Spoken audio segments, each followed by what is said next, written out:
पंजवा। कबीर धरती साध की, तस्कर बैसह गाहे, धरती भार न व्यापी, उनको लाहू लाहे। धरती साधकी का मतलब जो गुरु की धरती है। साध का मतलब गुरु, यानी गुरु की धरती का मतलब गुरु की संगत। तस्कर का मतलब चोर, विकारी पुरुष। बैसे का मतलब आके बह जाते ने, ते गाहे का मतलब है गह के, मल के। ਤਾਂ ਕਬੀਰ ਜੀ ਇਹ ਬਖਸ਼ਿਸ਼ ਕਰ ਰਹੇ ਨੇ ਕਿ ਜੇ ਵਿਕਾਰੀ ਮਨੁੱਖ ਕਦੇ ਹੋਰ ਝਾਕ ਛੱਡ ਕੇ ਸਤਿਗੁਰ ਦੀ ਸੰਗਤ ਵਿੱਚ ਆ ਬੈਠਣ ਤਾਂ ਕਬੀਰ ਧਰਤੀ ਸਾਧ ਕੀ, ਤਸਕਰ ਵੈਸੇ ਗਾਹੇ। ਜੇ ਕਿਤੇ ਵਿਕਾਰੀ ਇਨਸਾਨ ਜੋ ਚੋਰ ਆਦਿਕ ਨੇ, ਵਿਕਾਰੀ ਇਨਸਾਨ ਵੀ ਗੁਰੂ ਦੇ ਚਰਨਾਂ ਦੀ ਸ਼ਰਨ ਵਿੱਚ ਆ ਕੇ ਸੰਗਤ ਵਿੱਚ ਬਹਿ ਜਾਣ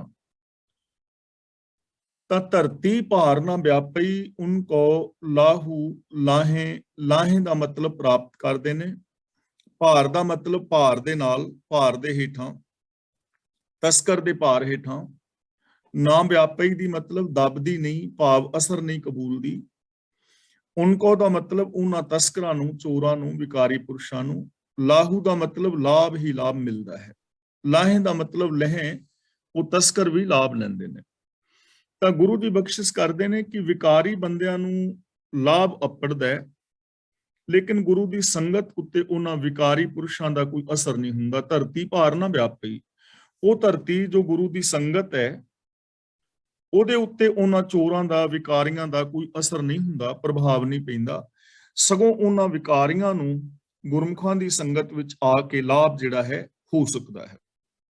ਜਿਵੇਂ ਗੁਰਦੇਵ ਨੇ ਪਾਵਨ ਬਾਣੀ ਵਿੱਚ ਹੋਰ ਥਾਂ ਬਚਨ ਕੀਤਾ ਹੈ, ਕਬੀਰ ਸੰਤ ਨਾ ਛਾੜੈ ਸੰਤਈ, ਜੋ ਕੋਟਿਕ ਮਿਲੇ ਅਸੰਤ, ਮਲਿਆਗਰ ਭੁਯੰਗਮ ਬੇਢਿਓ, ਤਾਂ ਸ਼ੀਤਲਤਾ ਨਾ ਤਜੰਤ। ਕਿ ਜੋ ਰੱਬ ਦੇ ਪਿਆਰੇ ਨੇ, ਸ਼ਾਂਤ ਪੁਰਸ਼ ਨੇ, ਉਹ ਆਪਣੇ ਸ਼ਾਂਤੀ ਦੇ ਸੁਭਾਅ ਦਾ ਤਿਆਗ ਨਹੀਂ ਕਰਦੇ। ਬੇਸ਼ੱਕ ਉਹਨਾਂ ਨੂੰ ਹਜ਼ਾਰਾਂ ਸੈਂਕੜੇ ਲੋਕ ਵੀ ਵਿਕਾਰੀ ਮਿਲ ਜਾਣ।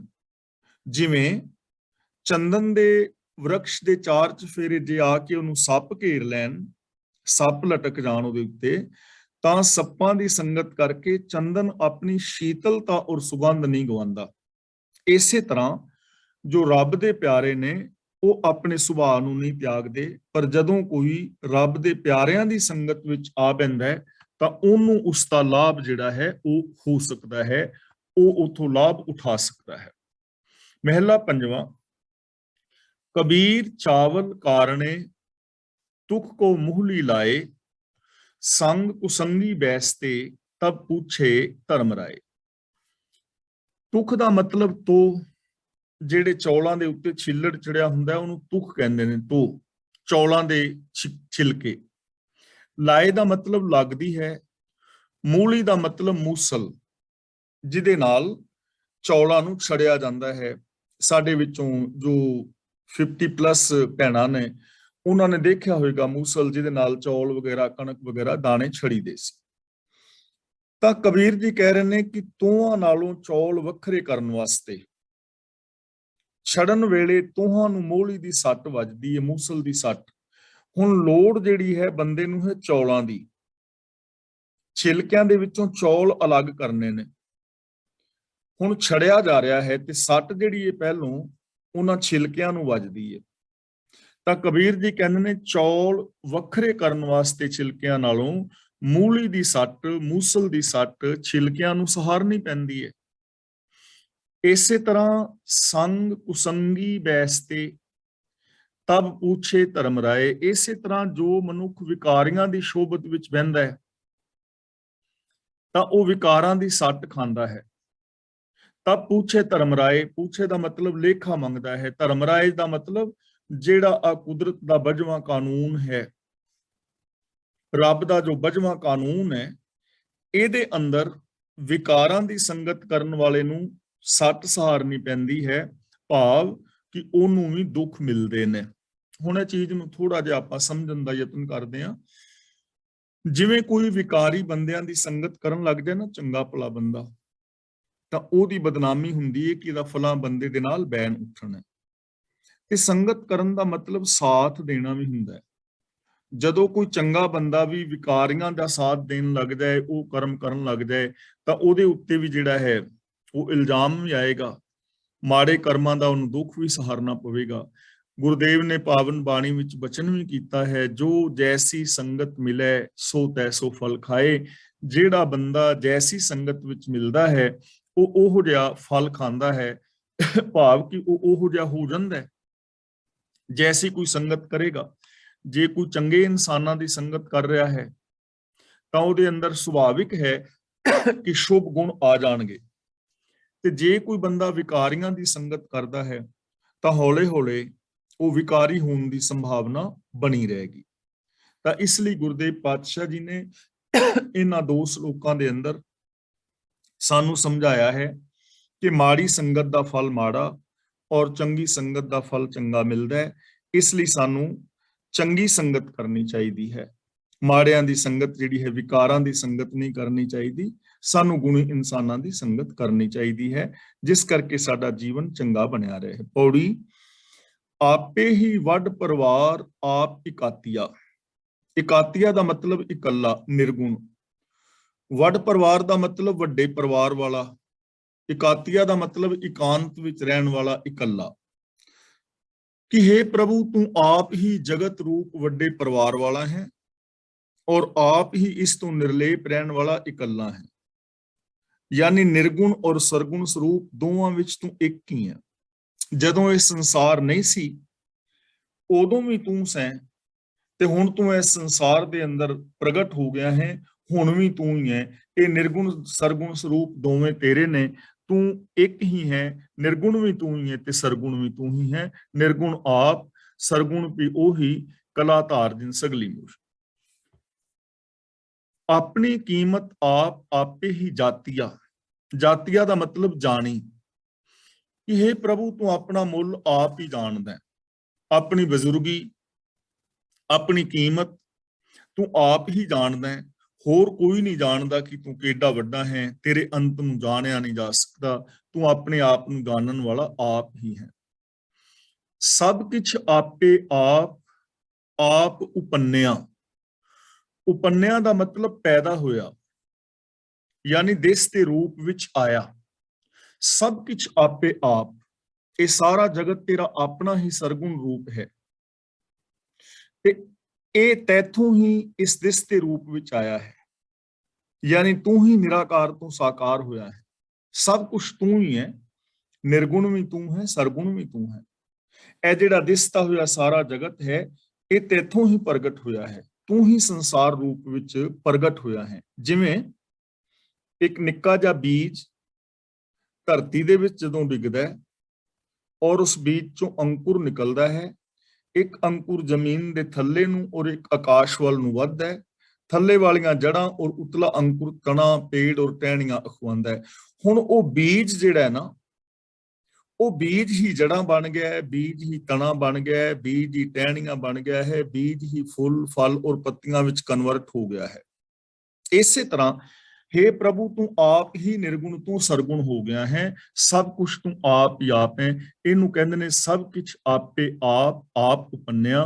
ਕਿ ਇਹ ਸਾਰਾ ਜਗਤ ਤੇਰਾ ਆਪਣਾ ਸਰਗੁਣ ਰੂਪ ਹੈ, ਤੇ ਇਹ ਤੈਥੋਂ ਹੀ ਇਸ ਦਿਸ ਦੇ ਰੂਪ ਦੇ ਅੰਦਰ ਪ੍ਰਗਟ ਹੋਇਆ ਹੈ। ਤੂੰ ਹੀ ਨਿਰਗੁਣ ਤੋਂ ਸਰਗੁਣ ਹੋਇਆ ਹੈ।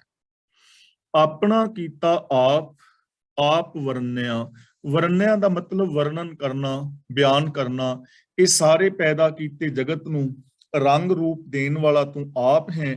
ਤੂੰ ਆਪ ਹੀ ਇਹਨੂੰ ਬਿਆਨ ਕਰ ਸਕਦਾ ਹੈ, ਹੋਰ ਕੋਈ ਇਹਨੂੰ ਬਿਆਨ ਨਹੀਂ ਕਰ ਸਕਦਾ। ਕਿ ਇਹਦਾ ਕੋਈ ਅਸੀਂ ਅੰਤ ਨਹੀਂ ਪਾ ਸਕਦੇ। ਕਹਿ ਕਹਿ ਕੇ, ਪੜ ਪੜ ਕੇ, ਲਿਖ ਲਿਖ ਕੇ, ਵਰਣਨ ਕਰ ਕਰਕੇ ਅੰਤ ਨਹੀਂ ਪਾਇਆ ਜਾ ਸਕਦਾ। ਆਪਣਾ ਕੀਤਾ ਆਪ, ਆਪ ਵਰਨਿਆ ਦਾ ਮਤਲਬ ਤੂੰ ਆਪਣਾ ਕੀਤਾ ਆਪ ਹੀ ਬਿਆਨ ਕਰ ਸਕਦਾ ਹੈ, ਆਪ ਹੀ ਅੰਤ ਪਾ ਸਕਦਾ ਹੈ। ਧਨ ਸੋ ਤੇਰਾ ਥਾਨ ਜਿੱਥੇ ਤੂੰ ਉੱਠਾ। ਇਹ ਉਹ ਥਾਨ, ਉਹ ਅਸਥਾਨ ਧਨ ਹੈ, ਸੁਹਾਵਣਾ ਹੈ, ਜਿੱਥੇ ਤੂੰ ਵਸਿਆ ਹੋਇਆ ਹੈ। ਯਾਨੀ ਇਹ ਸਾਰਾ ਸੰਸਾਰ ਬੜਾ ਸੁਹਾਵਣਾ ਹੈ। ਇਸ ਸੰਸਾਰ ਦੇ ਅੰਦਰ ਤੂੰ ਵਸ ਰਿਹਾ ਹੈ, ਪਹਿਲੀ ਗੱਲ। ਤੇ ਦੂਜੀ ਗੱਲ, ਉਹ ਥਾਨ, ਉਹ ਸੋਚ, ਉਸ ਇਨਸਾਨ ਦਾ ਹਿਰਦਾ ਧੰਤਾ ਯੋਗ ਹੈ ਜਿੱਥੇ ਤੂੰ ਆਵਸਤ ਹੈ, ਜਿੱਥੇ ਤੇਰੇ ਗੁਣ ਆਵਸਤੇ ਨੇ, ਉਹ ਹਿਰਦਾ ਵੀ ਮਹਾਨ ਹੋ ਜਾਂਦਾ ਹੈ, ਧਨਤਾ ਯੋਗ ਹੋ ਜਾਂਦਾ। ਧਨ ਸੋ ਤੇਰੇ ਭਗਤ ਜਿੰਨੀ ਸੱਚ ਤੂੰ ਡਿਠਾ। ਤੂੰ ਡਿਠਾ ਦਾ ਮਤਲਬ ਤੈਨੂੰ ਵੇਖਿਆ ਹੈ। ਤੇਰੇ ਉਹ ਭਗਤ ਧਨ ਨੇ, ਤੇਰੇ ਉਹ ਪਿਆਰੇ ਧਨ ਨੇ, ਜਿਨ੍ਹਾਂ ਨੇ ਤੇਰਾ ਦੀਦਾਰ ਕੀਤਾ ਹੈ ਸੱਚ ਰੂਪ ਦੇ ਅੰਦਰ, ਯਾਨੀ ਜਿਹੜੇ ਇਸ ਸੰਸਾਰ ਨੂੰ ਤੇਰਾ ਰੂਪ ਕਰਕੇ ਜਾਣਦੇ ਨੇ, ਜਿਨ੍ਹਾਂ ਦੀ ਸੋਚ ਇੰਨੀ ਵਿਸ਼ਾਲ ਹੈ ਕਿ ਉਹ ਇਸ ਸੰਸਾਰ ਨੂੰ ਤੇਰੇ ਰੂਪ ਦੇ ਵਿੱਚ ਜਾਣਦੇ ਨੇ, ਸਮਝਦੇ ਨੇ, ਜਿਨ੍ਹਾਂ ਨੇ ਆਪਣਾ ਨਜ਼ਰੀਆ ਐਸਾ ਬਣਾ ਲਿਆ ਹੈ, ਉਹ ਤੇਰੇ ਪਿਆਰੇ ਧਨ ਨੇ, ਧਨਤਾ ਯੋਗ। ਜਿਸ ਨੂੰ ਤੇਰੀ ਦਇਆ ਸਲਾਹੇ ਸੋਏ ਤੁਧ। ਜਿਸ ਤੇ ਤੇਰੀ ਰਹਿਮਤ ਹੈ, ਬਖਸ਼ਿਸ਼ ਹੈ, ਉਹ ਤੇਰੀ ਸਿਫਤ ਸਲਾਹ ਕਰਦਾ ਹੈ, ਤੇਰੀ ਸਲਾਹਤ ਕਰਦਾ ਹੈ। ਸਿਫਤ ਸਲਾਹ ਕਰਨ ਦਾ ਮਤਲਬ ਤੇਰੇ ਗੁਣਾਂ ਦਾ ਧਾਰਨੀ ਹੁੰਦਾ ਹੈ। ਜੋ ਤੇਰੀ ਦਇਆ ਦਾ ਪਾਤਰ ਹੈ, ਰਹਿਮਤ ਦਾ ਪਾਤਰ ਹੈ, ਉਹਦੀ ਇਹ ਨਿਸ਼ਾਨੀ ਹੈ ਕਿ ਉਹ ਤੇਰੀ ਸਿਫਤ ਸਲਾਹ ਕਰਦਾ ਹੈ, ਤੇਰੇ ਗੁਣ ਗਾਉਂਦਾ ਹੈ, ਭਾਵ ਤੇਰੀ ਰਜ਼ਾ ਵਿੱਚ ਤੁਰਦਾ ਹੈ ਔਰ ਤੇਰੇ ਗੁਣਾਂ ਨੂੰ ਆਪਣੀ ਜ਼ਿੰਦਗੀ ਵਿੱਚ ਇੰਪਲੀਮੈਂਟ ਕਰਦਾ ਹੈ। ਉਹ ਤੇਰੀ ਦਇਆ ਦਾ ਪਾਤਰ ਹੈ। ਜਿਸ ਗੁਰ ਭੇਟੇ ਨਾਨਕ ਨਿਰਮਲ ਸੋਈ ਸ਼ੁੱਧ। ਸ਼ੁੱਧ ਦਾ ਮਤਲਬ ਪਵਿੱਤਰ, ਨਿਰਮਲ ਦਾ ਮਤਲਬ ਮੈਲ ਤੋਂ ਰਹਿਤ, ਭੇਟੇ ਦਾ ਮਤਲਬ ਮਿਲਦਾ ਹੈ। ਤਾਂ ਗੁਰੂ ਜੀ ਕਹਿੰਦੇ ਨੇ, ਹੇ ਨਾਨਕ, ਜਿਸ ਨੂੰ ਗੁਰੂ ਮਿਲ ਪਏ ਉਹ ਸ਼ੁੱਧ ਪਵਿੱਤਰ ਜੀਵਨ ਵਾਲਾ ਹੋ ਜਾਂਦਾ ਹੈ। ਜਿਸ ਨੂੰ ਗੁਰੂ ਮਿਲ ਪਏ ਭਾਵ ਜੋ ਗੁਰੂ ਦੇ ਚਰਨਾਂ ਦੀ ਸ਼ਰਨ ਵਿੱਚ ਚਲਾ ਜਾਏ, ਜੋ ਗੁਰੂ ਦੇ ਗਿਆਨ ਮੁਤਾਬਕ ਜ਼ਿੰਦਗੀ ਜੀਵੇ, ਗੁਰੂ ਗਿਆਨ ਮੁਤਾਬਕ ਸੋਚੇ, ਬੋਲੇ, ਵਿਹਾਰ ਕਰੇ, ਤਾਂ ਉਹ ਇਨਸਾਨ ਮੈਲ ਤੋਂ ਰਹਿਤ ਸ਼ੁੱਧ ਪਵਿੱਤਰ ਸੋਚ ਵਾਲਾ ਬਣ ਜਾਂਦਾ ਹੈ। ਉਹਦੀ ਫਿਰ ਸੋਚ ਐਸੀ ਬਣ ਜਾਂਦੀ ਹੈ ਕਿ ਉਹਨੂੰ ਦਿਸਦਾ ਹੋਇਆ ਜਗਤ ਪਰ ਰੱਬ ਦਾ ਹੀ ਰੂਪ ਦਿਸਦਾ ਹੈ। ਉਹਦੀ ਸੋਚ ਵਿੱਚ, ਉਹਦੇ ਬੋਲਾਂ ਵਿੱਚ, ਉਹਦੇ ਬਿਹੇਵੀਅਰ ਵਿੱਚ ਕੋਈ ਮੈਲ ਨਹੀਂ ਰਹਿ ਜਾਂਦਾ। ਸ਼ਲੋਕ ਮਹਿਲਾ ਪੰਜਵਾਂ। ਫਰੀਦਾ ਭੂਮ ਰੰਗਾਵਲੀ ਮੰਝ ਵਿਸੂਲਾ ਬਾਗ। ਭੂਮ ਦਾ ਮਤਲਬ ਭੂਮੀ, ਧਰਤੀ, ਰੰਗਾਵਲੀ ਦਾ ਮਤਲਬ ਰੰਗਾਵਲੀ, ਭਾਵ ਕਿ ਆਨੰਦਦਾਇਕ, ਸੁਹਾਵਣੀ। ਮੰਝ ਦਾ ਮਤਲਬ ਇਸ ਵਿੱਚ, ਵਿਸੂਲਾ ਦਾ ਮਤਲਬ ਵਿਉ ਭਰਿਆ, ਵਿਉਲਾ। ਤਾਂ ਇਹ ਧਰਤੀ ਬੜੀ ਸੁਹਾਵਣੀ ਹੈ। ਫਰੀਦਾ ਭੂਮ ਰੰਗਾਵਲੀ, ਭੂਮ ਦਾ ਮਤਲਬ ਇਹ ਦੁਨੀਆ ਬਹੁਤ ਸੁਹਾਵਣੀ ਹੈ। ਮੰਝ ਵਿਸੂਲਾ ਬਾਗ, ਪਰ ਇਸ ਦੇ ਅੰਦਰ ਬੰਦੇ ਨੇ ਜ਼ਹਿਰੀਲੀ ਸੋਚ ਦਾ ਬਾਗ ਲਾ ਦਿੱਤਾ ਹੈ। ਜ਼ਹਿਰੀਲੀ ਸੋਚ ਦਾ, ਜਿਹੜੇ ਨੇ ਨਾ ਟੋਏ ਟਿੱਬੇ, ਫਰੀਦ ਜੀ ਦੇ ਸ਼ਲੋਕ ਜਦੋਂ ਅਸੀਂ ਪੜ੍ਹਦੇ ਹਾਂ, ਫਰੀਦਾ ਮਨ ਮੈਦਾਨ ਕਰ ਟੋਏ ਟਿੱਬੇ ਲਾਹੇ। ਟੋਏ ਟਿੱਬੇ ਦਾ ਮਤਲਬ ਕਿਸੇ ਨੂੰ ਉੱਚਾ ਨੀਵਾਂ ਸਮਝਣਾ, ਮੇਰ ਤੇਰ ਦੇ ਵਿਤਕਰੇ, ਈਰਖਾ ਦਵੇਸ਼, ਵੈਰ ਵਿਰੋਧ। ਇਹ ਜ਼ਹਿਰੀਲਾ ਬਾਗ ਹੈ ਸੰਸਾਰ ਵਿੱਚ ਮਨੁੱਖ ਨੇ ਲਗਾ ਦਿੱਤਾ ਹੈ। ਸ੍ਰਿਸ਼ਟੀ ਬੜੀ ਸੁਹਾਵਣੀ ਹੈ, ਸੰਸਾਰ ਬੜਾ ਸੋਹਣਾ ਹੈ, ਇਹਦੇ ਵਿੱਚ ਕੋਈ ਦੋ ਰਾਏ ਨਹੀਂ ਹੈ। ਇੱਥੇ ਦੇਖੋ, ਆਕਾਸ਼ ਵੱਲ ਝਾਤ ਮਾਰ ਕੇ ਵੇਖੋ ਤਾਂ ਸੂਰਜ, ਚੰਦਰਮਾ, ਗ੍ਰਹਿ, ਨਕਸ਼ਤਰ, ਤਾਰੇ, ਸਿਆਰੇ, ਸਿਤਾਰੇ ਅਨੰਤ ਅਨੰਤ। ਇੱਥੇ ਨਦੀਆਂ, ਨਾਲੇ, ਝੀਲਾਂ, ਦਰਿਆ, ਵਨਸਪਤੀ, ਪਹਾੜ, ਝਰਨੇ, ਪਸ਼ੂ, ਪੰਛੀ, ਮਨੁੱਖ ਮਾਤਰ, ਸੋਨੇ ਚਾਂਦੀ ਆਦਿਕ ਦੀਆਂ ਖਾਨਾਂ। ਕਿੰਨਾ ਸੁਹਾਵਣਾ ਹੈ ਨਾ ਇਹ ਸੰਸਾਰ। ਕਿੰਨੀ ਸੁੰਦਰ ਹੈ ਮਨੁੱਖ ਦੀ ਦੇਹੀ, ਇਹਦੀਆਂ ਅੱਖਾਂ, ਕੰਨ, ਨੱਕ ਆਦਿਕ ਦੀ ਬਣਤਰ ਕਿੰਨੀ ਸੋਹਣੀ ਹੈ। ਸੰਸਾਰ ਕਿੰਨਾ ਸੁਹਾਵਣਾ ਹੈ। ਪਰ ਮੰਝ ਵਿਸੂਲਾ ਬਾਗ, ਪਰ ਇਸ ਕੀਮਤੀ ਧਰਤੀ ਦੇ ਅੰਦਰ, ਕੀਮਤੀ ਸੰਸਾਰ ਦੇ ਅੰਦਰ ਮਨੁੱਖ ਨੇ ਜ਼ਹਿਰੀਲਾ ਬਾਗ ਲਾ ਦਿੱਤਾ ਹੈ। ਉਹ ਮਨੁੱਖ ਨੇ ਲਾਇਆ ਹੈ। ਤੇ ਉਹ ਬਾਗ ਕਿਹੜਾ ਹੈ ਜ਼ਹਿਰੀਲਾ? ਸਾਡੀ ਸੋਚ, ਸਾਡੀ ਮੈਂਟੈਲਿਟੀ। ਮੇਰ ਤੇਰ ਦੇ ਵਿਤਕਰੇ, ਈਰਖਾ, ਦਵੇਸ਼, ਵੈਰ, ਵਿਰੋਧ, ਕਰਪਸ਼ਨ, ਚੋਰੀ, ਬਜ਼ਾਰੀ, 2 ਨੰਬਰ ਦੇ ਧੰਦੇ, ਇਹ ਜ਼ਹਿਰੀਲਾ ਬਾਗ ਲਗਾ ਦਿੱਤਾ ਹੈ। ਇਸ ਕਰਕੇ ਇਸ ਸੰਸਾਰ ਦੇ ਅੰਦਰ ਦੁੱਖ ਨੇ। ਜੋ ਨਰ ਪੀਰ ਨਿਵਾਜਿਆ ਤਿਨਾ ਅੰਚ ਨਾ ਲਾਗ। ਅੰਚ ਦਾ ਮਤਲਬ ਅੱਗ, ਸੇਕ। ਪੀਰ ਦਾ ਮਤਲਬ ਪੀਰ ਨੇ, ਗੁਰੂ ਨੇ। ਨਿਵਾਜਿਆ ਦਾ ਮਤਲਬ ਜਿਸ ਨੂੰ ਬਚਾਇਆ ਹੈ, ਜਿਸ ਨੂੰ ਗੁਰੂ ਨੇ ਬਚਾਇਆ ਹੈ, ਜਿਸ ਤੇ ਗੁਰੂ ਨੇ ਰਹਿਮਤ ਕੀਤੀ ਹੈ, ਉਹਨਾਂ ਨੂੰ ਇਸ ਜ਼ਹਿਰ ਦੀ, ਵਿਕਾਰਾਂ ਦੀ ਸੇਕ ਨਹੀਂ ਲੱਗਦਾ, ਉਹਨਾਂ ਨੂੰ ਅੱਗ ਨਹੀਂ ਲੱਗਦੀ। ਇਹ ਸੰਸਾਰ ਇੱਕ ਬੜਾ ਸੁਹਾਵਣਾ ਬਾਗ ਹੈ। ਇਸ ਸੁਹਾਵਣੇ ਬਾਗ ਦੇ ਅੰਦਰ ਮਨੁੱਖ ਨੇ ਮਾੜੀ ਸੋਚ ਦਾ ਜ਼ਹਿਰ ਪੈਦਾ ਕਰ ਲਿਆ ਹੈ। ਉਸ ਜ਼ਹਿਰ ਦੇ ਕਾਰਨ ਵਿਕਾਰਾਂ ਦੀ ਅੱਗ ਦੇ ਅੰਦਰ ਬੰਦਾ ਸੜ ਰਿਹਾ ਹੈ। ਪਰ ਗੁਰੂ ਜੀ ਕਹਿੰਦੇ ਨੇ ਉਹ ਲੋਕ ਹੀ ਸੜਦੇ ਨੇ ਜੋ ਗੁਰੂ ਦੀ ਰਾਖੀ ਤੋਂ ਪਾਰ ਨੇ, ਜੋ ਗੁਰੂ ਦੇ ਗਿਆਨ ਨੂੰ ਯੂਜ਼ ਨਹੀਂ ਕਰਦੇ। ਪਰ ਜੋ ਗੁਰੂ ਦੇ ਚਰਨਾਂ ਦੀ ਸ਼ਰਨ ਵਿੱਚ ਆ ਜਾਂਦੇ ਨੇ, ਉਹਨਾਂ ਨੂੰ ਇਹਨਾਂ ਵਿਕਾਰਾਂ ਦੀ ਅੱਗ ਨਹੀਂ ਲੱਗਦੀ, ਉਹ ਇਸ ਜ਼ਹਿਰੀਲੀ ਸੋਚ ਤੋਂ ਬਚ ਜਾਂਦੇ ਨੇ। ਤਾਂ ਇਹਦਾ ਮਤਲਬ ਇਹ ਹੋਇਆ ਕਿ ਇਹ ਜੋ ਸੰਸਾਰ ਹੈ ਬੜਾ ਸੁਹਾਵਣਾ ਹੈ, ਇਹਦੇ ਅੰਦਰ ਜੋ ਜ਼ਹਿਰੀਲੀ ਸੋਚ ਦਾ ਇੱਕ ਬਾਗ ਲਗਾ ਦਿੱਤਾ ਹੈ ਮਨੁੱਖ ਨੇ, ਉਹਨੂੰ ਬਦਲਿਆ ਜਾ ਸਕਦਾ ਹੈ, ਉਹਨੂੰ ਅੰਮ੍ਰਿਤ ਵਿੱਚ ਕਨਵਰਟ ਕੀਤਾ ਜਾ ਸਕਦਾ ਹੈ ਜੇ ਗੁਰੂ ਦਾ ਗਿਆਨ ਲੈ ਕੇ ਬੰਦਾ ਜ਼ਿੰਦਗੀ ਜੀਵੇ, ਇਹਨਾਂ ਵਿਕਾਰਾਂ ਤੋਂ ਬਚੇ ਔਰ ਸ਼ੁਭ ਗੁਣਾਂ ਦੇ ਬੀਜ ਬੀਜੇ। ਮਹਿਲਾ ਪੰਜਵਾਂ। ਫਰੀਦਾ ਉਮਰ ਸੁਹਾਵੜੀ ਸੰਗ ਸੁਵਨੜੀ ਦੇਹ। ਸੁਵਨੜੀ ਦਾ ਮਤਲਬ ਸੋਹਣੀ, ਸੁਹਾਵੜੀ ਦਾ ਮਤਲਬ ਸੁਹਾਵਲੀ, ਸੁਖਾਵਲੀ, ਸੁਖਾਂ ਭਰੀ। ਸੰਗ ਦਾ ਮਤਲਬ ਉਮਰ ਦੇ ਨਾਲ ਨਾਲ। ਸੁਵੰਨੀ ਦਾ ਮਤਲਬ ਸੋਹਣਾ ਰੰਗ, ਸੁਵਨੜੀ ਸੋਹਣੇ ਰੰਗ ਵਾਲੀ ਸ਼ਰੀਰ। ਤਾਂ ਗੁਰੂ ਜੀ ਕਹਿੰਦੇ ਨੇ ਉਹਨਾਂ ਬੰਦਿਆਂ ਦੀ ਜ਼ਿੰਦਗੀ ਸੌਖੀ ਹੈ ਔਰ ਉਹਨਾਂ ਬੰਦਿਆਂ ਦਾ ਜੀਵਨ ਸ਼ਰੀਰ ਸੋਹਣਾ ਹੈ। ਕਿੰਨਾ ਦਾ? ਰੋਗ ਰਹਿਤ ਹੈ। ਕਿੰਨਾ ਦਾ?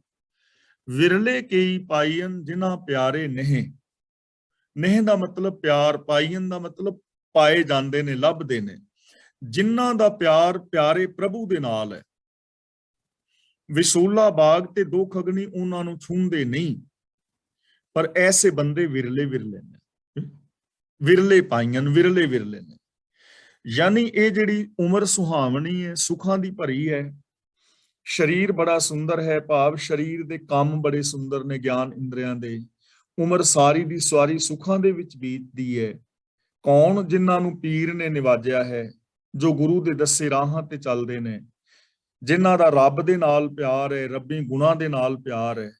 ਪਰ ਬਾਬਾ ਫਰੀਦ ਜੀ ਕਹਿੰਦੇ ਨੇ ਉਹ ਵਿਰਲੇ ਨੇ, ਜ਼ਿਆਦੇ ਨਹੀਂ, ਵਿਰਲੇ ਵਿਰਲੇ ਨੇ, ਜਿਨ੍ਹਾਂ ਦੀ ਉਮਰ ਸੁੱਖਾਂ ਨਾਲ ਬੀਤਦੀ ਹੈ, ਜਿਨ੍ਹਾਂ ਦੇ ਉੱਤੇ ਵਿਹੋਲੇ ਬਾਗ ਦਾ ਕੋਈ ਅਸਰ ਨਹੀਂ ਹੈ, ਜਿਨ੍ਹਾਂ ਨੂੰ ਦੁੱਖਾਂ ਦੀ ਅੱਗ ਜਿਹੜੀ ਵਿਕਾਰਾਂ ਦੀ ਸਾੜਦੀ ਨਹੀਂ। ਉਹ ਲੋਕ ਵਿਰਲੇ ਵਿਰਲੇ ਨੇ ਜਿਨ੍ਹਾਂ ਦਾ ਰੱਬ ਦੇ ਨਾਲ ਪਿਆਰ ਹੈ, ਜਿਨ੍ਹਾਂ ਨੂੰ ਗੁਰੂ ਨੇ ਗਿਆਨ ਦੀ ਦਾਤ ਦੇ ਕੇ ਬਚਾਇਆ ਹੈ। ਤਾਂ ਇਹਦਾ ਮਤਲਬ ਇਹ ਹੋਇਆ ਕਿ ਇਸ ਦੁਨੀਆ ਦੇ ਅੰਦਰ ਇਹਨਾਂ ਵਿਕਾਰਾਂ ਪਾਪਾਂ ਤੋਂ ਬਚਿਆ ਜਾ ਸਕਦਾ ਹੈ, ਆਪਣੀ ਉਮਰ ਨੂੰ ਸੁਹਾਵਣੀ ਸੁਖਾਵਲੀ ਬਣਾਇਆ ਜਾ ਸਕਦਾ ਹੈ, ਔਰ ਇਹ ਜੋ ਸਰੀਰ ਹੈ ਸਾਡਾ, ਇਹਨੂੰ ਕਾਮ ਕ੍ਰੋਧ ਆਦਿਕ ਰੋਗਾਂ ਤੋਂ ਮੁਕਤ ਕੀਤਾ ਜਾ ਸਕਦਾ ਹੈ। ਪੌੜੀ। ਜਪ ਤਪ ਸੰਜਮ ਦਇਆ ਧਰਮ ਜਿਸ ਦੇਹ ਸੋ ਪਾਏ। ਹੁਣ ਇੱਥੇ ਜਪ ਤਪ ਸੰਜਮ ਦਇਆ ਔਰ ਧਰਮ ਆਦਿਕ, ਇਹਨਾਂ ਕਰਮਾਂ ਦੇ ਵਿੱਚ ਆਮ ਲੋਕ ਲੱਗੇ ਰਹਿੰਦੇ ਨੇ। ਕੋਈ ਜਪ ਜਪ ਰਿਹਾ ਹੈ, ਕੋਈ ਤਪ ਤਪ ਰਿਹਾ ਹੈ, ਕੋਈ ਗਿਆਨ ਇੰਦਰੀਆਂ ਨੂੰ ਰੋਕਣ ਦੇ ਸੰਜਮ ਵਿੱਚ ਲੱਗਾ ਹੈ, ਯੋਗਾ ਵਗੈਰਾ ਕਰਨ ਵਿੱਚ, ਕੋਈ ਜੀਵਾਂ ਦੇ ਉੱਤੇ ਦਇਆ ਕਰਦਾ ਹੈ, ਜੀਵ ਜੰਤੂਆਂ ਨੂੰ ਭੋਜਨ ਆਦਿਕ, ਔਰ ਕੋਈ ਧਰਮ ਦੇ ਕਰਮ ਕਰਦਾ ਹੈ ਜੀਵਨ ਦੇ ਅੰਦਰ ਸੁਖੀ ਔਰ ਸ਼ਾਂਤ ਰਹਿਣ ਲਈ। ਪਰ ਗੁਰੂ ਜੀ ਕਹਿੰਦੇ ਨੇ ਜਿਸ ਦੇਹ ਸੋ ਪਾਏ। ਇਹਦਾ ਮਤਲਬ ਇਹ ਨਹੀਂ ਕਿ ਜਪ ਤਪ ਸੰਜਮ ਜਿਨ੍ਹਾਂ ਨੂੰ ਦਿੰਦਾ ਹੈ ਉਹ ਪਾ ਲੈਂਦੇ ਨੇ। ਇੱਥੇ ਦੇਹ ਦਾ ਮਤਲਬ ਜਿਸ ਨੂੰ ਪ੍ਰਭੂ ਨੇ ਨਾਮ ਦੀ ਦਾਤ ਦਿੱਤੀ ਹੈ, ਗੁਣਾਂ ਦੀ ਦਾਤ ਦਿੱਤੀ ਹੈ, ਰਜਾ ਦੀ ਦਾਤ ਦਿੱਤੀ ਹੈ, ਜਿਨ੍ਹਾਂ ਨੂੰ ਪ੍ਰਭੂ ਸਿਫਤ ਸਲਾਹ ਦੀ ਦਾਤ ਦਿੰਦਾ ਹੈ, ਆਪਣੇ ਹੁਕਮ ਦੀ ਸੂਝ ਬਖਸ਼ਦਾ ਹੈ, ਉਹਨਾਂ ਨੂੰ ਇਹ ਸਾਰੇ ਪਦਾਰਥ ਆਪੇ ਹੀ ਮਿਲ ਜਾਂਦੇ। ਉਹਨਾਂ ਨੂੰ ਇਹਨਾਂ ਦੀ ਲੋੜ ਨਹੀਂ ਰਹਿੰਦੀ ਜਪ ਕਰਨ ਦੀ, ਤਪ ਕਰਨ ਦੀ, ਸੰਜਮਾਂ ਦੀ, ਔਰ ਬਾਕੀ ਆ ਜੋ ਦਇਆ ਧਰਮ ਆਦਿਕ ਜੋ ਧਰਮ ਦੇ ਵਿਖਾਵੇ ਦੇ ਕਰਮ ਨੇ, ਕਰਮ ਕਾਂਡ, ਇਹ ਸਾਰੇ ਉਹਦੇ ਵਿੱਚ ਹੀ ਆ ਗਏ। ਜਿਸ ਦੇਹ ਸੋ ਪਾਏ, ਜਿਨ੍ਹਾਂ ਨੂੰ ਪ੍ਰਭੂ ਸਿਫਤ ਸਲਾਹ ਦੀ ਦਾਤ ਦਿੰਦਾ ਹੈ, ਉਹ ਸਿਫਤ ਸਲਾਹ ਦੀ ਦਾਤ ਪਾਉਂਦਾ ਹੈ ਤੇ ਉਹਨਾਂ ਨੂੰ ਫਿਰ ਇਹਨਾਂ ਕਰਮਾਂ ਦੀ ਲੋੜ ਨਹੀਂ ਪੈਂਦੀ। ਅਗਲੇ ਪੰਕਤੀ ਦੇ ਵਿੱਚ ਸਪਸ਼ਟ ਕਰ ਰਹੇ ਨੇ, ਜਿਸ ਬੁਝਾਏ ਹੈ ਅਗਨ ਆਪ ਸੋ ਨਾਮ ਧਿਆਏ। ਨਾਮ ਦਾ ਮਤਲਬ ਹੁਕਮ, ਨਾਮ ਦਾ ਮਤਲਬ ਪ੍ਰਭੂ ਦੀ ਸਿਫਤ ਸਲਾਹ, ਧਿਆਏ ਦਾ ਮਤਲਬ ਧਿਆਨ ਵਿੱਚ ਰੱਖਦਾ ਹੈ। ਜਿਨ੍ਹਾਂ ਦੀ ਵਿਕਾਰਾਂ ਦੀ ਅੱਗ ਪ੍ਰਭੂ ਆਪ ਬੁਝਾਉਂਦਾ ਹੈ, ਉਹਨਾਂ ਦੀ ਨਿਸ਼ਾਨੀ ਇਹ ਹੈ ਕਿ ਉਹ ਆਪਣੇ ਧਿਆਨ ਦੇ ਅੰਦਰ ਰੱਬੀ ਗੁਣਾਂ ਨੂੰ ਰੱਖਦੇ ਨੇ। ਉਹ ਆਪਣਾ ਧਿਆਨ ਰੱਬੀ ਗੁਣਾਂ ਦੇ ਨਾਲ ਜੋੜਦੇ ਨੇ, ਉਹ ਰੱਬੀ ਰਜਾ ਵਿੱਚ ਤੁਰਦੇ ਨੇ। ਨਾਮ ਮੀਨਸ ਹੁਕਮ, ਨਾਮ ਮੀਨਸ ਰੱਬ ਦੀ ਸਿਫਤ ਸਲਾਹ, ਧਿਆਏ ਦਾ ਮਤਲਬ ਧਿਆਉਂਦੇ ਨੇ, ਯਾਦ ਰੱਖਦੇ ਨੇ, ਭਾਵ ਕਿ ਉਹ ਰੱਬੀ ਸਿਫਤ ਸਲਾਹ ਦੇ ਨਾਲ ਜੁੜੇ ਰਹਿੰਦੇ ਨੇ, ਜਿਨ੍ਹਾਂ ਦੀ ਅੱਗ ਪ੍ਰਭੂ ਆਪ ਬੁਝਾਉਂਦਾ ਹੈ। ਤਾਂ ਜਿਨ੍ਹਾਂ ਦੇ ਨਾਮ ਦੀ ਦਾਤ ਮਿਲੀ, ਮੀਨਸ ਜੋ ਰੱਬੀ ਰਜਾ ਦੇ ਵਿੱਚ ਤੁਰੇ, ਰੱਬੀ ਗੁਣਾਂ ਦੇ ਨਾਲ ਜੋ ਜੁੜ ਗਏ, ਉਹਨਾਂ ਦੀ ਵਿਕਾਰਾਂ ਦੀ ਅੱਗ ਬੁਝ ਗਈ। ਜਿਨ੍ਹਾਂ ਨੂੰ ਪ੍ਰਭੂ ਨੇ ਦਾਤ ਦਿੱਤੀ ਤੇ ਉਹਨਾਂ ਨੂੰ ਜਪ ਤਪ ਸੰਜਮ ਆਦਿਕ ਦੀ ਲੋੜ ਨਹੀਂ ਰਹਿੰਦੀ। ਅੰਤਰਜਾਮੀ ਅਗੰਮ ਪੁਰਖ ਇੱਕ ਦ੍ਰਿਸ਼ਟ ਦਿਖਾਏ। ਅੰਤਰਜਾਮੀ ਦਾ ਮਤਲਬ ਘਟ ਘਟ ਦੀ ਜਾਣਨ ਵਾਲਾ, ਅਗੰਮ ਦਾ ਮਤਲਬ ਅਪਹੁੰਚ, ਪੁਰਖ ਦਾ ਮਤਲਬ ਰਮਿਆ ਹੋਇਆ, ਘਟ ਘਟ ਦੀ ਜਾਣਨ ਵਾਲਾ, ਅਪਹੁੰਚ, ਵਿਆਪਕ ਪ੍ਰਭੂ। ਇੱਕ ਦ੍ਰਿਸ਼ਟ ਦਿਖਾਏ ਦਾ ਮਤਲਬ ਮਿਹਰ ਦੀ ਨਜ਼ਰ ਜਿਨ੍ਹਾਂ ਵੱਲ ਕਰਦਾ ਹੈ। ਸਾਧ ਸੰਗਤ ਕੈ ਆਸਰੈ ਪ੍ਰਭ ਸਿਉ ਰੰਗ ਲਾਏ। ਰੰਗ ਦਾ ਮਤਲਬ ਪਿਆਰ। ਉਹ ਸਤਸੰਗ ਦੇ ਆਸਰੇ ਪ੍ਰਭੂ ਦੇ ਨਾਲ ਇੱਕ ਪ੍ਰੀਤ ਪਾ ਲੈਂਦਾ ਹੈ। ਯਾਨੀ ਅੰਤਰਜਾਮੀ ਪ੍ਰਭੂ ਜਿਸ ਦੇ ਉੱਤੇ ਰਹਿਮਤ ਕਰਦਾ ਹੈ, ਉਹ ਗੁਰੂ ਦੇ ਚਰਨਾਂ ਦੀ ਸੰਗਤ ਕਰਦੇ ਆਸਰੇ ਪ੍ਰਭੂ ਦੇ ਨਾਲ ਆਪਣੀ ਪ੍ਰੀਤ ਬਣਾ ਲੈਂਦਾ ਹੈ। ਯਾਨੀ ਉਹ ਸੰਗਤ ਕਰਦਾ ਹੈ ਸੱਚ ਦੀ, ਗੁਰੂ ਦੀ, ਔਰ ਗੁਰੂ ਦੀ ਸੰਗਤ ਕਰਕੇ ਉਹ ਪ੍ਰਭੂ ਦੇ ਨਾਲ ਆਪਣੀ ਪ੍ਰੀਤ ਬਣਾਉਂਦਾ ਹੈ, ਰੱਬੀ ਗੁਣਾਂ ਦੇ ਨਾਲ ਪ੍ਰੀਤ ਪਾਉਂਦਾ ਹੈ, ਜਿਸ ਤੇ ਦਇਆ ਹੈ, ਯਾਨੀ ਜਿਹੜਾ ਦਇਆ ਦਾ ਪਾਤਰ ਬਣ ਗਿਆ। ਔਗਣ ਕੱਟ ਮੁਖ ਉਜਲਾ ਹਰ ਨਾਮ ਤਰਾਏ। ਕੱਟ ਦਾ ਮਤਲਬ ਕੱਟ ਕੇ, ਨਾਮ ਦਾ ਮਤਲਬ ਨਾਮ ਦੀ ਰਾਹੀਂ, ਪ੍ਰਭੂ ਦੇ ਸਿਫਤ ਸਲਾਹ ਦੀ ਰਾਹੀਂ ਪ੍ਰਭੂ ਉਹਦੇ ਸਾਰੇ ਔਗਣ ਕੱਟ ਕੇ ਉਹਨੂੰ ਸੁਰਖਰੂ ਕਰਦਾ ਹੈ ਤੇ ਆਪਣੇ ਸਿਫਤ ਸਲਾਹ ਦੀ ਰਾਹੀਂ ਸੰਸਾਰ ਸਮੁੰਦਰ ਤੋਂ ਤਾਰ ਲੈਂਦਾ ਹੈ। ਨਾਮ ਤਰਾਏ ਦਾ ਮਤਲਬ ਸਿਫਤ ਸਲਾਹ ਦੇ ਜ਼ਰੀਏ। ਤਾਂ ਇਹ ਗੱਲ ਸਮਝਣ ਵਾਲੀ ਹੈ ਕਿ ਜਿਸ ਮਨੁੱਖ ਦੀ ਜ਼ਿੰਦਗੀ ਵਿੱਚ ਰੱਬ ਦੇ ਗੁਣ ਆ ਜਾਣਗੇ, ਉਥੋਂ ਔਗਣ ਆਟੋਮੈਟਿਕਲੀ ਚਲੇ ਜਾਣਗੇ। ਉਹ ਔਗਣਾਂ ਚੋਂ ਪਾਰ ਹੋ ਜਾਏਗਾ, ਉਹਦਾ ਮੁਖ ਉਜਲਾ ਹੋ ਜਾਏਗਾ, ਉਹਦੇ ਅਵਗੁਣ ਖਤਮ ਹੋ ਜਾਣਗੇ। ਤਾਂ ਪ੍ਰਭੂ ਉਹਦੇ ਸਾਰੇ ਔਗਣ ਕੱਟ ਕੇ ਸੁਰਖਰੂ ਕਰਦਾ ਹੈ, ਆਪਣੀ ਸਿਫਤ ਸਲਾਹ ਦੀ ਰਾਹੀਂ ਆਪਣੇ ਗੁਣਾਂ ਵਿੱਚ ਜੋੜ ਕੇ ਉਸ ਦਾ ਪਾਰ ਉਤਾਰਾ ਕਰਦਾ ਹੈ। ਜਨਮ ਮਰਨ ਭਉ ਕੱਟਿਓਨ। ਜਨਮ ਮਰਨ ਦਾ ਮਤਲਬ ਜਨਮ ਤੋਂ ਲੈ ਕੇ ਮਰਨ ਤੱਕ ਦਾ। ਭਉ ਦਾ ਮਤਲਬ ਡਰ, ਕੱਟਿਓਨ ਦਾ ਮਤਲਬ ਉਹਦਾ ਕੱਟਿਆ ਜਾਂਦਾ ਹੈ। ਫਿਰ ਜੋਨ ਨਾ ਪਾਏ। ਜੋਨ ਦਾ ਮਤਲਬ ਪਸ਼ੂ ਬਿਰਤੀਆਂ। ਐਸਾ ਇਨਸਾਨ ਫਿਰ ਪਸ਼ੂ ਬਿਰਤੀਆਂ ਵਿੱਚ ਮੁੜ ਕੇ ਨਹੀਂ ਪੈਂਦਾ। ਜੋ ਪ੍ਰਭੂ ਦੀ ਸ਼ਰਨ ਵਿੱਚ ਆ ਗਿਆ, ਇਹਨੂੰ ਚੰਗੀ ਤਰ੍ਹਾਂ ਸਮਝ ਲੈਣਾ। ਜੋ ਪ੍ਰਭੂ ਦੀ ਸ਼ਰਨ ਵਿੱਚ ਆ ਗਿਆ, ਜਿਸ ਨੇ ਗੁਰੂ ਦੀ ਸੰਗਤ ਕੀਤੀ, ਜੋ ਮਨ ਬਚਨ ਕਰਮ ਕਰਕੇ ਗੁਣਾਂ ਦਾ ਧਾਰਨੀ ਹੋ ਗਿਆ, ਉਹਦੀ ਸਾਰੀ ਜ਼ਿੰਦਗੀ ਦਾ ਡਰ ਖਤਮ ਹੋ ਗਿਆ। ਕਿਉਂਕਿ ਡਰੇਗਾ ਉਹ ਜਿਹੜਾ ਪਾਪ ਕਮਾਏਗਾ। ਸੋ ਡਰੇ ਜੇ ਪਾਪ ਕਮਾਉਣ ਦਾ ਧਰਮੀ ਵਿਕਸਿਤ। ਤੇ ਐਸਾ ਇਨਸਾਨ ਮੁੜ ਕੇ ਫਿਰ ਪਸ਼ੂ ਬਿਰਤੀਆਂ ਵਿੱਚ ਨਹੀਂ ਪੈਂਦਾ। ਜਿਹਦਾ ਇੱਕ ਵਾਰੀ ਇਹ ਭੌ ਕੱਟਿਆ ਜਾਏ ਨਾ, ਮੁੜ ਕੇ ਪਸ਼ੂ ਬਿਰਤੀਆਂ ਵਿੱਚ ਨਹੀਂ ਪੈਂਦਾ। ਜਿਵੇਂ ਸ਼ੇਖ ਸੱਜਣ ਸੀ ਤਾਂ ਲੋਕਾਂ ਨੂੰ ਲੁੱਟਦਾ ਸੀ, ਕਤਲ ਕਰਦਾ ਸੀ, ਪਰ ਜਦੋਂ ਗੁਰੂ ਦੇ ਚਰਨਾਂ ਦੀ ਸ਼ਰਨ ਵਿੱਚ ਆਇਆ, ਗੁਰੂ ਨੇ ਉਹਨੂੰ ਗਿਆਨ ਦੀ ਦਾਤ ਦਿੱਤੀ, ਉਹਨੂੰ ਐਸੀ ਇੱਕ ਸੋਚ ਮਿਲ ਗਈ, ਤਾਂ ਮੁੜ ਕੇ ਸੱਜਣ ਨੇ ਕਤਲ ਨਹੀਂ ਕੀਤੇ, ਮੁੜ ਕੇ ਉਹਦੇ ਅੰਦਰ ਪਸ਼ੂ ਬਿਰਤੀਆਂ ਪੈਦਾ ਨਹੀਂ ਹੋਈਆਂ। ਕੌਡਾ ਭੀਲ ਜੋ ਲੋਕਾਂ ਨੂੰ ਤੇਲ ਦੇ ਕੜਾਹਿਆਂ ਵਿੱਚ ਤਲ ਕੇ ਮਾਰਦਾ ਹੈ, ਪਰ ਜਦੋਂ ਗੁਰੂ ਦਾ ਗਿਆਨ ਮਿਲਿਆ ਨਾ, ਸਮਝ ਆ ਗਈ, ਸੋਚ ਬਦਲ ਗਈ, ਤਾਂ ਉਸ ਤੋਂ ਬਾਅਦ ਉਹਨੇ ਲੋਕਾਂ ਨੂੰ ਮਾਰਿਆ ਨਹੀਂ, ਉਹ ਲੋਕਾਂ ਨੂੰ ਜੀਵਨ ਦਾਨ ਦੇਣ ਵਾਲਾ ਬਣ ਗਿਆ। ਭੂਮੀਆਂ ਚੋਰੀਆਂ ਕਰਦਾ ਸੀ ਨਾ, ਪਰ ਗੁਰੂ ਦੀ ਸ਼ਰਨ ਵਿੱਚ ਆਉਣ ਤੋਂ ਬਾਅਦ ਫਿਰ ਉਹ ਪਸ਼ੂ ਬਿਰਤੀਆਂ ਵਿੱਚ ਨਹੀਂ ਪਿਆ, ਚੋਰੀਆਂ ਨਹੀਂ ਕੀਤੀਆਂ, ਉਹ ਗੁਰੂ ਦਾ ਭਾਈ ਹੋ ਗਿਆ। ਇਸੇ ਨੂੰ ਕਹਿੰਦੇ ਨੇ ਜਨਮ ਮਰਨ ਭਉ ਕੱਟਿਓਨ। ਪ੍ਰਭੂ ਆਪਣੇ ਗੁਣਾਂ ਦੀ ਦਾਤ ਦੇ ਕੇ ਜਨਮ ਤੋਂ ਲੈ ਕੇ ਮਰਨ ਤੱਕ ਦਾ ਸਾਰਾ ਉਹਦਾ ਡਰ ਖਤਮ ਕਰ ਦਿੰਦਾ ਹੈ। ਮੁੜ ਕੇ ਉਹ ਇਨਸਾਨ ਪਸ਼ੂ ਬਿਰਤੀਆਂ ਦੇ ਵਿੱਚ ਨਹੀਂ ਪੈਂਦਾ। ਅੰਧਕੂਪ ਤੇ ਕਾਢਿਅਨ ਲੜ ਆਪ ਫੜਾਏ। ਜਿਹਨੂੰ ਇੱਥੇ ਜੋਨ ਕਹਿ ਰਹੇ ਨੇ ਪਸ਼ੂ ਬਿਰਤੀਆਂ, ਅਗਲੀ ਪੰਕਤੀ ਵਿੱਚ ਉਹਨੂੰ ਅੰਧਕੂਪ ਕਹਿ ਰਹੇ ਨੇ। ਅੰਧਕੂਪ ਤੇ ਕਾਢਿਅਨ ਲੜ ਆਪ ਫੜਾਏ। ਆਪਣਾ ਪੱਲਾ ਫੜਾ ਕੇ, ਆਪਣੇ ਗਿਆਨ ਦੀ ਦਾਤ ਦੇ ਕੇ, ਹੁਕਮ ਦੀ ਸੂਝ ਬਖਸ਼ ਕੇ। ਅੰਧਕੂਪ ਦਾ ਮਤਲਬ ਅੰਨਾ ਖੂਹ, ਉਹ ਖੂਹ ਜਿਸ ਦੇ ਅੰਦਰ ਅਗਿਆਨਤਾ ਦਾ ਹਨੇਰਾ ਹੈ। ਤਾਂ ਪ੍ਰਭੂ ਨੇ ਜਿਨ੍ਹਾਂ ਨੂੰ ਆਪਣਾ ਪੱਲਾ ਫੜਾਇਆ, ਉਹਨਾਂ ਨੂੰ ਮਾਇਆ ਮੋਹ ਦੇ ਕੁੱਪ ਹਨੇਰੇ ਵਿੱਚੋਂ ਬਾਹਰ ਕੱਢ ਲਿਆ। ਉਹ ਫਿਰ ਅਗਿਆਨਤਾ ਦੇ ਹਨੇਰੇ ਵਿੱਚ ਨਹੀਂ ਪੈਂਦੇ, ਉਹ ਪਸ਼ੂ ਬਿਰਤੀਆਂ ਵਿੱਚ ਨਹੀਂ ਪੈਂਦੇ, ਉਹ ਕਾਮ ਕ੍ਰੋਧ ਲੋਭ ਵਿੱਚ ਨਹੀਂ ਪੈਂਦੇ, ਉਹ ਫਿਰ ਮੁੜ ਕੇ ਅਗਿਆਨਤਾ ਭਰੇ ਕਰਮ ਨਹੀਂ ਕਰਦੇ। ਨਾਨਕ ਬਖਸ਼ ਮਿਲਾਇਨ ਰੱਖੇ ਗਲ ਲਾਏ। ਬਖਸ਼ ਦਾ ਮਤਲਬ ਬਖਸ਼ ਕੇ, ਮਿਹਰ ਕਰਕੇ। ਮਿਲਾਇਨ ਦਾ ਮਤਲਬ ਮਿਲਾ ਲੈ। ਤਾਂ ਪ੍ਰਭੂ ਨੇ ਉਹਨਾਂ ਨੂੰ ਮਿਹਰ ਕਰਕੇ ਆਪਣੇ ਨਾਲ ਮਿਲਾ ਲਿਆ ਹੈ। ਔਰ ਉਹਨਾਂ ਨੂੰ ਆਪਣੇ ਗਲੇ ਲਾ ਕੇ ਰੱਖ ਲਿਆ ਹੈ, ਆਪਣੀ ਸ਼ਰਨ ਦੇ ਅੰਦਰ ਰੱਖਿਆ ਹੈ, ਭਾਵ ਕਿ ਫਿਰ ਉਹ ਹਮੇਸ਼ਾ ਰੱਬੀ ਰਜ਼ਾ ਦੇ ਨਾਲ ਜੁੜੇ ਰਹਿੰਦੇ ਨੇ। ਤੇ ਜੋ ਰੱਬੀ ਰਜ਼ਾ ਨਾਲ ਜੁੜ ਜਾਂਦਾ ਹੈ, ਜੋ ਰੱਬੀ ਗੁਣਾਂ ਨਾਲ ਜੁੜ ਜਾਂਦਾ ਹੈ, ਉਹ ਵਿਕਾਰਾਂ, ਪਾਪਾਂ, ਅਪਰਾਧਾਂ ਤੋਂ ਬਚ ਜਾਂਦਾ ਹੈ। ਸ਼ਲੋਕ ਮਹਿਲਾ ਪੰਜਵਾਂ। ਮੁਹੱਬਤ ਜਿਸ ਖੁਦਾਏ ਦੀ, ਰੱਤਾ ਰੰਗ ਚਲੂਲ। ਚਲੂਲ ਦਾ ਮਤਲਬ ਚੂੰ ਲਾਲ ਹੈ, ਗੁਲੇ ਲਾਲ, ਲਾਲ ਗੂੜੇ ਰੰਗ ਵਿੱਚ। ਇੱਥੇ ਚਲੂਲ ਦਾ ਮਤਲਬ ਗੂੜਾ ਲਾਲ ਰੰਗ। ਮੁਹੱਬਤ ਦਾ ਮਤਲਬ ਪਿਆਰ।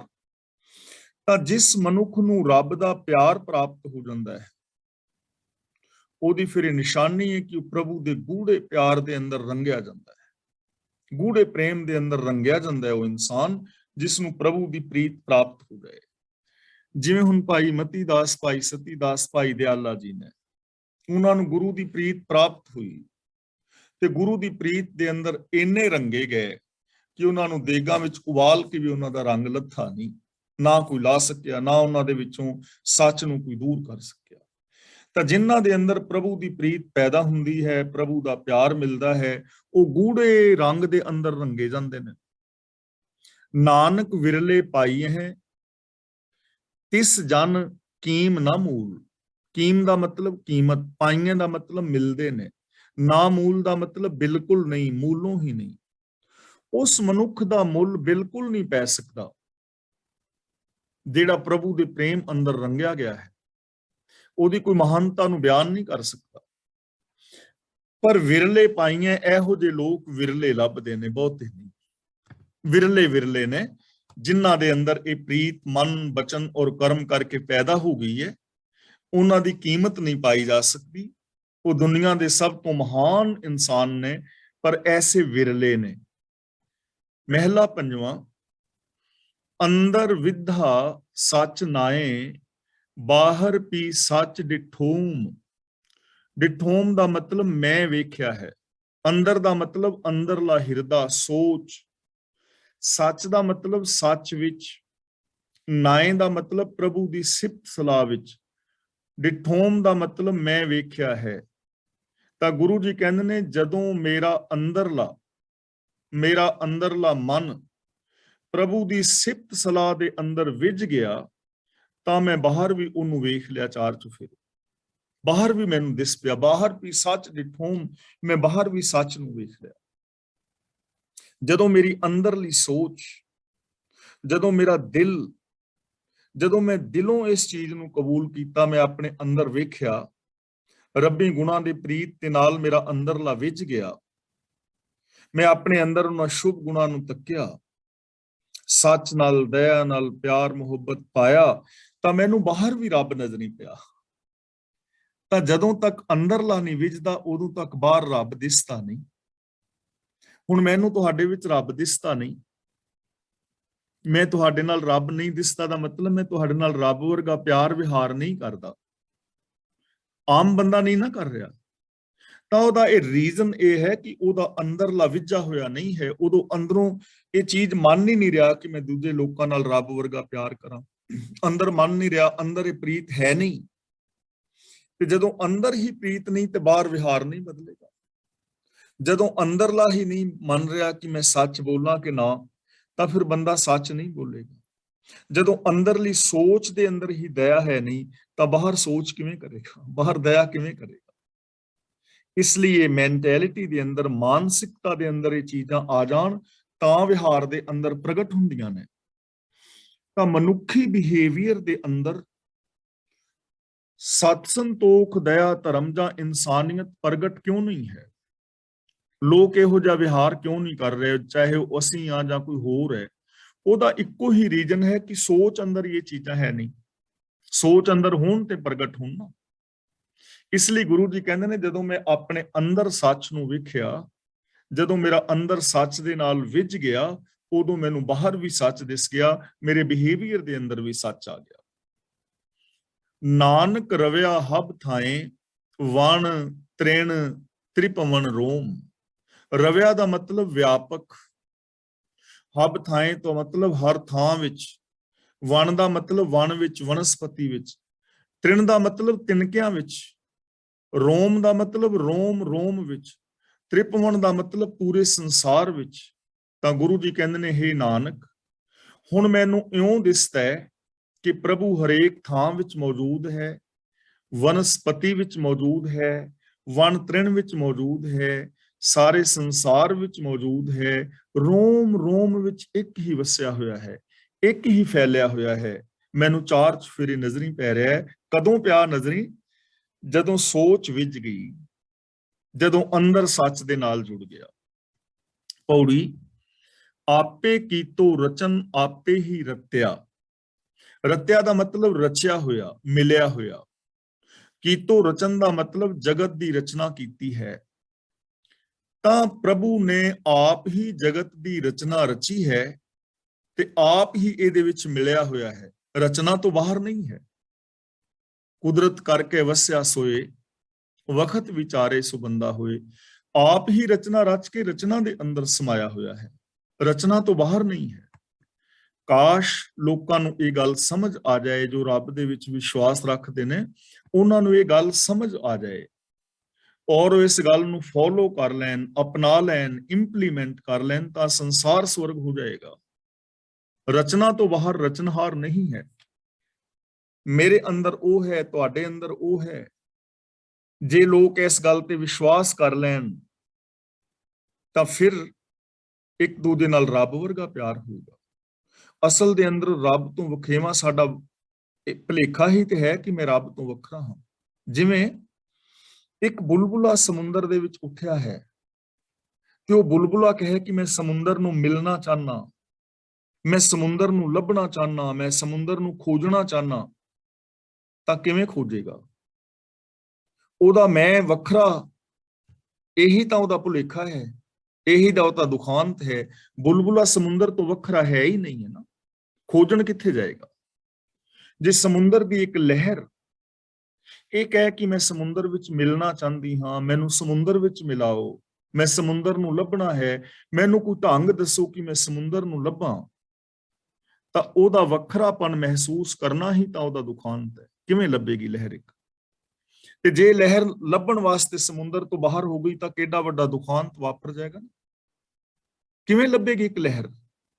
ਲਹਿਰ ਦੀ ਹੋਂਦ ਨਹੀਂ ਹੈ ਸਮੁੰਦਰ ਤੋਂ ਬਿਨਾਂ। ਉਹ ਆਪਣੇ ਮੈਂ ਨੂੰ ਮਿਟਾ ਦੇਵੇ ਤਾਂ ਸਮੁੰਦਰ ਹੋ ਜਾਏਗਾ। ਉਹਦਾ ਮੈਂ ਹੋਣਾ ਹੀ ਉਹਦਾ ਦੁਖਾਂਤ ਹੈ। ਇਸੇ ਤਰ੍ਹਾਂ ਸਾਡਾ ਮੈਂ ਹੋਣਾ ਹੀ ਤਾਂ ਇੱਕ ਦੁਖਾਂਤ ਹੈ ਕਿ ਮੈਂ ਰੱਬ ਨੂੰ ਲੱਭਣਾ ਚਾਹੁੰਦਾ। ਕਿਹੜੇ ਰੱਬ ਨੂੰ ਲੱਭਣਾ ਚਾਹੁੰਦਾ? ਰੱਬ ਤੋਂ ਵੱਖਰੀ ਤੇਰੀ ਹੋਂਦ ਹੀ ਹੈ ਨਹੀਂ। ਇੱਕ ਬੁਲਬੁਲੇ ਦੀ ਹੋਂਦ ਨਹੀਂ ਹੈ ਸਮੁੰਦਰ ਤੋਂ ਬਿਨਾਂ, ਇੱਕ ਲਹਿਰ ਦੀ ਹੋਂਦ ਨਹੀਂ ਹੈ ਸਮੁੰਦਰ ਤੋਂ ਬਿਨਾਂ। ਇੱਕ ਧਰਤੀ ਦਾ ਨਿੱਕਾ ਜਿਹਾ ਕਿਣਕਾ ਧਰਤੀ ਨੂੰ ਲੱਭਣ ਤੁਰ ਪਏ, ਭਲੇ ਪੁਰਸ਼ਾ ਤੇਰੀ ਹੋਂਦ ਹੀ ਨਹੀਂ ਹੈ। ਮੈਂ ਰੱਬ ਨੂੰ ਲੱਭਣ ਤੁਰ ਪਵਾਂ, ਕਿੱਥੇ ਲੱਭਾਂਗਾ? ਮੈਂ ਰੱਬ ਨੂੰ ਲੱਭਣ ਤੁਰ ਪਵਾਂਗਾ, ਗਵਾਚ ਜਾਵਾਂਗਾ।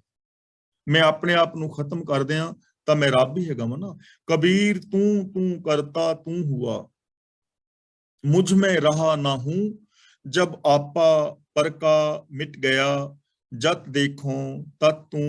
मैं तू तू करदा तेरा ही रूप हो गया।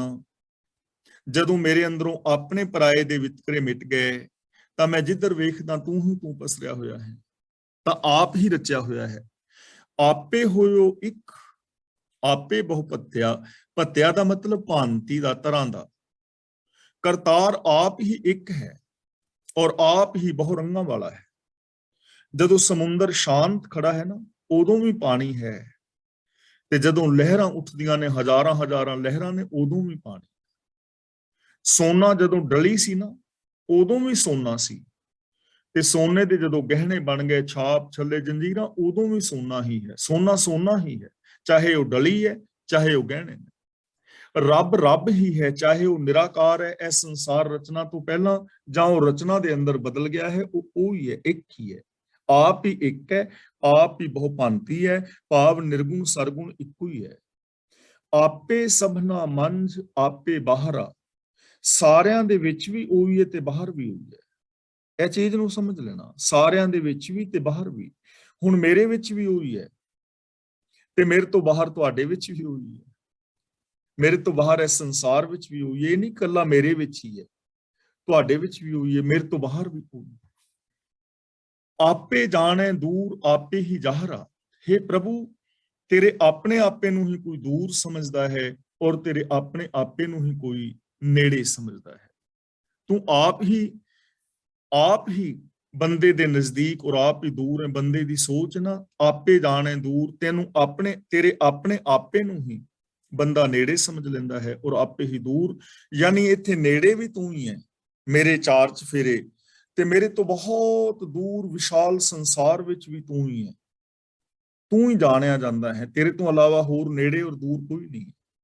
ਆਪੇ ਹੋਵੇਂ ਗੁਪਤ ਆਪੇ ਪ੍ਰਗਟੀਐ, ਤੂੰ ਆਪ ਹੀ ਗੁਪਤ ਹੈ, ਆਪ ਹੀ ਪ੍ਰਗਟ ਹੈ।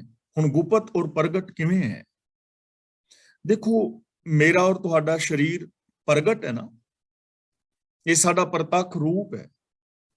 ਪਰ ਸਰੀਰ ਦੇ ਅੰਦਰ ਕਿੰਨਾ ਕੁਝ ਐਸਾ ਹੈ ਜੋ ਗੁਪਤ ਹੈ, ਜਿਸ ਬਾਰੇ ਮੈਨੂੰ ਪਤਾ ਨਹੀਂ ਕਿ ਮੇਰੇ ਸਰੀਰ ਦੇ ਵਿੱਚ ਰੋਟੀ ਖਾਣ ਨਾਲ ਖੂਨ ਕਿਵੇਂ ਬਣ ਜਾਂਦਾ ਹੈ, ਮੇਰੇ ਅੰਦਰ ਜੋ ਸਰੀਰ ਦੇ ਨੇਮ ਕਿਵੇਂ ਚੱਲ ਰਹੇ ਨੇ, ਉਹ ਗੁਪਤ ਨੇ, ਉਹਨਾਂ ਬਾਰੇ ਮੈਨੂੰ ਪਤਾ ਵੀ ਨਹੀਂ, ਲੇਕਿਨ ਚੱਲੀ ਜਾ ਰਿਹਾ।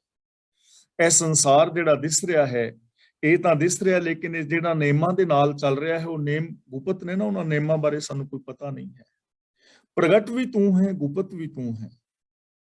ਹੁਣ ਕਈ ਲੋਕ ਨੇ, ਉਹਨਾਂ ਦੇ ਅੰਦਰ ਗੁਣ ਪ੍ਰਗਟ ਨੇ, ਉਹਨਾਂ ਦੀ ਸੋਚ ਭਾਈ ਕਨਈਏ ਵਰਗੀ ਹੈ, ਲੇਕਿਨ ਕਈ ਨੇ ਉਹਨਾਂ ਦੇ ਅੰਦਰ ਗੁਪਤ ਹੈ। ਗੁਪਤ ਵੀ ਤੂੰ ਹੈ, ਪ੍ਰਗਟ ਵੀ ਤੂੰ ਹੈ, ਭਾਵ ਸਭ ਥਾਵਾਂ ਤੇ ਤੂੰ ਹੀ ਤੂੰ ਹੈ। ਕੀਮਤ ਕਿਸੇ ਨਾ ਪਾਏ ਤੇਰੀ ਥੱਟੀਏ, ਥੱਟੀਏ ਦਾ ਮਤਲਬ ਥਾਟ, ਰਚਨਾ। ਕਿਸੇ ਤੋਂ ਵੀ ਤੇਰੀ ਇਸ ਰਚਨਾ ਦਾ ਮੁੱਲ ਨਹੀਂ ਪੈਂਦਾ, ਕੋਈ ਵੀ ਤੇਰੀ ਇਸ ਰਚਨਾ ਦਾ ਅੰਤ ਨਹੀਂ ਜਾਣਦਾ। ਗਹਿਰ ਗੰਭੀਰ ਅਥਾਹ ਅਪਾਰ ਅਗਣਤ ਤੂੰ, ਅਗਣਤ ਦਾ ਮਤਲਬ ਜਿਸ ਤੇ ਗੁਣ ਗਿਣੇ ਨਾ ਜਾ ਸਕੇ। ਤੂੰ ਗੰਭੀਰ ਹੈ, ਗਹਿਰਾ ਹੈ, ਗੁਣਾਂ ਦਾ ਸਾਗਰ ਹੈ, ਤੇਰੀ ਥਾਂ ਨਹੀਂ ਪੈ ਸਕਦੀ। ਤੂੰ ਬੇਅੰਤ ਹੈ, ਤੇਰੇ ਗੁਣ ਅਨੰਤ ਨੇ, ਤੇਰੇ ਗੁਣਾਂ ਨੂੰ ਗਿਣਿਆ ਨਹੀਂ ਜਾ ਸਕਦਾ। ਨਾਨਕ ਵਰਤੈ ਇੱਕੋ ਇੱਕ ਤੂੰ। हे ਨਾਨਕ, ਹਰ ਥਾਂ ਇੱਕ ਪ੍ਰਭੂ ਹੀ ਮੌਜੂਦ ਹੈ, ਇੱਕ ਤੂੰ ਹੀ ਤੂੰ ਹੈ, ਤੇਰੇ ਤੋਂ ਬਿਨਾ ਕੁਝ ਹੋਰ ਹੈ ਹੀ ਨਹੀਂ। ਗੁਰੂ ਪਾਤਸ਼ਾਹ ਜੀ ਕਹਿੰਦੇ ਨੇ ਕਿ हे ਨਾਨਕ, ਹਰ ਥਾਂ ਵਰਤੈ ਇੱਕ ਦਾ ਮਤਲਬ ਇੱਕ ਹੀ ਵਰਤ ਰਿਹਾ ਹੈ, ਇੱਕੋ ਇੱਕ ਤੂੰ ਦਾ ਮਤਲਬ ਇੱਕ ਤੂੰ ਹੀ ਤੂੰ ਵਰਤ ਰਿਹਾ ਹੈ, ਤੇਰੇ ਤੋਂ ਬਿਨਾ ਇਸ ਦੁਨੀਆ ਦੇ ਅੰਦਰ ਕੁਝ ਹੋਰ ਹੈ ਹੀ ਨਹੀਂ ਹੈ। ਤਾਂ ਜੇ ਚੀਜ਼ਾਂ ਸਾਡੀ ਸਮਝ ਵਿੱਚ ਆ ਜਾਣ ਆਮ ਇਨਸਾਨਾਂ ਦੀ, ਔਰ ਇਹਨਾਂ ਪਾਵਨ ਬਚਨਾਂ ਦੇ ਉੱਤੇ ਜੇ ਕੋਈ ਅਮਲ ਕਰ ਲੈ, ਇਹਨਾਂ ਚੀਜ਼ਾਂ ਨੂੰ ਇੰਪਲੀਮੈਂਟ ਕਰ ਲੈ, ਤਾਂ ਕਿਤਨਾ ਸੁੰਦਰ ਜੀਵਨ ਹੋ ਜਾਏਗਾ, ਕਿੰਨੀ ਸੁਹਾਵਣੀ ਉੱਚੀ ਸੋਚ ਮਨੁੱਖ ਦੀ ਹੋ ਜਾਏਗੀ, ਕਿੰਨਾ ਸੌਖਾ ਸੁਖਾਲਾ ਇਹ ਜੀਵਨ ਹੋ ਜਾਏਗਾ। ਮੇਰੇ ਖਿਆਲ 'ਚ ਅਸੀਂ ਇਹਦਾ ਅੰਦਾਜ਼ਾ ਵੀ ਨਹੀਂ ਲਾ ਸਕਦੇ। ਤਾਂ ਗੁਰੂ ਜੀ ਰਹਿਮਤ ਔਰ ਬਖਸ਼ਿਸ਼ ਕਰਨ ਕਿ ਅਸੀਂ ਗੁਰਬਾਣੀ ਨੂੰ ਇੰਪਲੀਮੈਂਟ ਕਰ ਸਕੀਏ, ਗੁਰਬਾਣੀ ਅਨੁਸਾਰ ਅਸੀਂ ਜ਼ਿੰਦਗੀ ਜੀ ਸਕੀਏ, ਜਿਸ ਕਰਕੇ ਸਾਡੀ ਪਰਸਨਲ ਲਾਈਫ, ਫੈਮਿਲੀ ਲਾਈਫ ਔਰ ਸੋਸ਼ਲ ਲਾਈਫ ਸਵਰਗ ਹੋ